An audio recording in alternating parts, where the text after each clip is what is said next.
it's people have that moment where they're just like, they're so terrified. You're on the edge of just like, I know this is about to happen. I don't know when it's going to happen. And in those moments, those acts of self-care just completely go out the window. And it's fear, Completely. it's Yeah. fear and it's anxiety. And in this case, I like to think that a little bit of like, sort of like a self-care moment for you guys was that moment.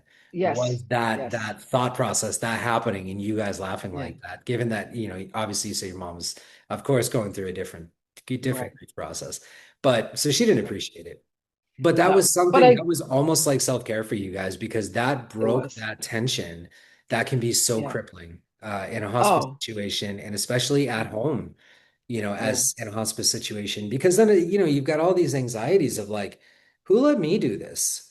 Who let me Right. be the person who does this thing? Right.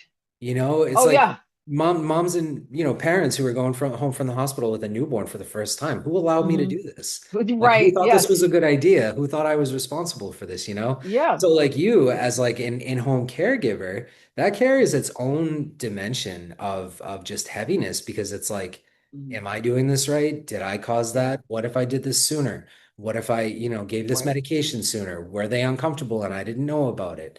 All of Right. those things, and those can that can have a ripple effect on you for like the grief process moving forward because there can be a lot of guilt there. Right. Like I need to go out, get out of the house because I've been sitting in the same room looking at the same wall for Yeah. 4 days. Yeah, And, it's you really know, tough. And that's especially hard with people who like don't have that cognitive resolution of like, I was there with my dad all the time. We went to the Red Sox games. We went to right. the concerts. Right. We did all of these things. I've been at the bedside. Yeah. I'm not saying that those thoughts don't go out the window when you're in that moment Sure. because of course they do. But if you Yeah. actually do have like that kind of history and you have that kind of resolution, you hit that point a little bit, I won't say easier, but maybe a little bit Right. quicker than some people who are at kind of overcompensating at the end of life, which Right. is another really Right. big thing too, where it's like I wasn't around, I didn't help enough. Like there's a lot of guilt there. And I think that Mhm. guilt can play, a factor in a lot of ways on this. So caregivers in general can experience a type of grief and a type of guilt. I think that a lot of like the rest of the world just don't know.